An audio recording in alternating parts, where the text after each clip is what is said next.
Ginawa akong report kanina umaga doon, kaya naisip kita. Kasi sabi nga ng mami mo, masyado ka daw stressed, kailangan mo mag-relax, mag-unwind, so ayun, tinext kita. Tapos nakilala ko si Tom tsaka si Ding. Sabi ni Ding, gusto daw niya maging reporter tulad ko. Tom naman, gusto ko kumain. Ayun, naubos niya yung pera ko, kaya anyway, I'm glad you're here. At least nakakapag-relax ka, napasaya mo pa yung mga bata. Hindi ka naman galit, di ba? No. Actually, alam mo, tama si Mama. I think I need to relax a little from work. So thank you. Thank you for doing this. You're welcome.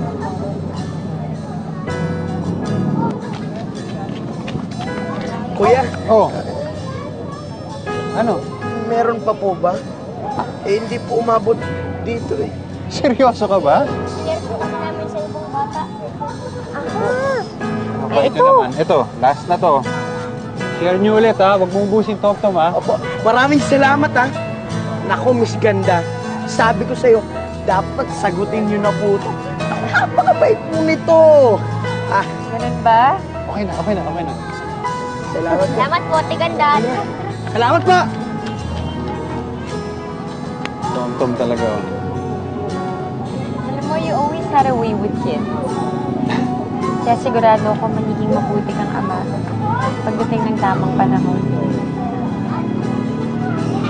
Think so? Yeah.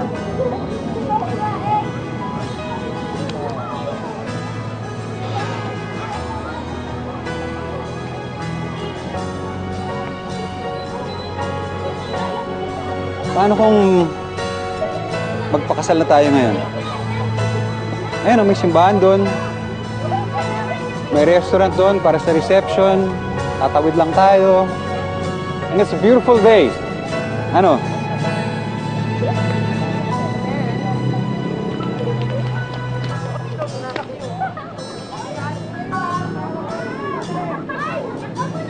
Olivia, seryoso ako.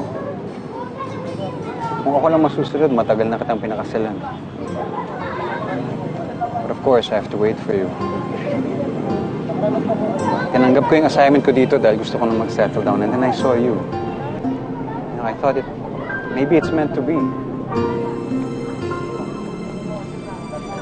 At least, kung handa ka nang tanggapin yung halo ko, nandito na ako. Malapit sa'yo.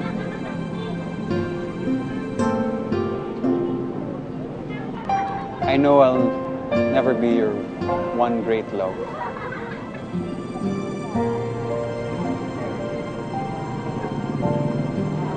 But I promise you, you will be mine.